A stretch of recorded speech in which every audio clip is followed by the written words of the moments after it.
NTR health యూనివర్సిటీని పెట్టారు, మళ్ళీ దాన్ని రాగానే వైఎస్ఆర్ హెల్త్ యూనివర్సిటీని మార్చడం దేనికి? అంటే దానివల్ల ఏం లాభం ఉంది నాకైతే నిజంగా తెలియట్లేదు.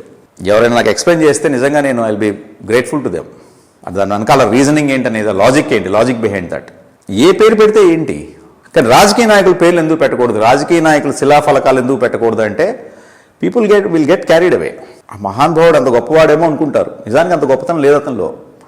అక్కడ విగ్రహం పెడతారు, ప్రతిపక్షం వాళ్ళు ఇక్కడ విమర్శిస్తుంటారు. ఉదాహరణ తీసుకుంటే Indira Gandhi emergency, Rajiv Gandhi Bofors case, అలా ప్రతి నాయకుడికి ఏదో ఒక వెనకాల బ్లాక్ స్పాట్ ఏదో ఒకటి ఉంది.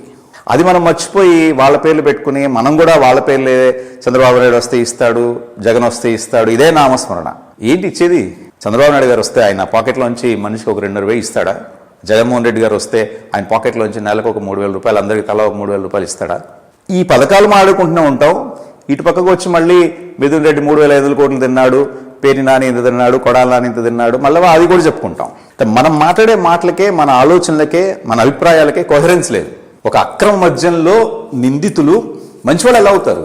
స్కిల్ డెవలప్మెంట్లో ఒక నిందితుడు మంచివాడు ఎలా అవుతాడు? ఆ నేరం తేలేంత వరకు, ఆ నిందారోపణలు తేలేంత వరకు వాళ్ళు మంచివాడు ఎలా అవుతారు? వాళ్ళకు అసలు పదవి ఎలా ఇవ్వచ్చు? వాళ్ళ నైతికంగా తీసుకోకూడదు కానీ అది వేరే సంగతి. వాళ్ళకి ఎప్పుడు ఆ నైతిక విలువల గురించి పెద్దగా పట్టింపే ఉండదు. కానీ మనం ఎలా కట్టబెడుతున్నాం అధికారాన్ని? మీ బిడ్డల భవిష్యత్తుని పణంగా పెట్టుకుని మీరు ఎవరినో అందలం ఎక్కించుకుంటున్నారు. తన సంగతి తాను చూసుకుని జీవితానికి సరిపడా సంపాదించుకుని, లేకపోతే జీవితంలో ఇంకా ఢోకా లేదు, పర్వాలేదు అనుకునే వాళ్ళకైతే నా వీడియో పెద్దగా అవసరం లేదు. కానీ జీవితం రేపు ఎలా గడపాలి, పిల్లల చదువులు ఎలాగా, పెళ్ళి ఎలా చేయాలి, అమ్మకి మందులు ఎలా కొనివ్వాలి, భార్యకి అనారోగ్యం వచ్చింది ఎలా చూసుకోవాలి, ఇలాంటి రకరకాల సమస్యలతో బాధపడుతున్న వాళ్ళకి మాత్రం నా వీడియో తప్పనిసరిగా చూడాలి, ఆత్మ పరిశీలన చేసుకోవాలి. అట్లీస్ట్ 2029లో అన్నా సరే మన దృక్పథం మారాలి.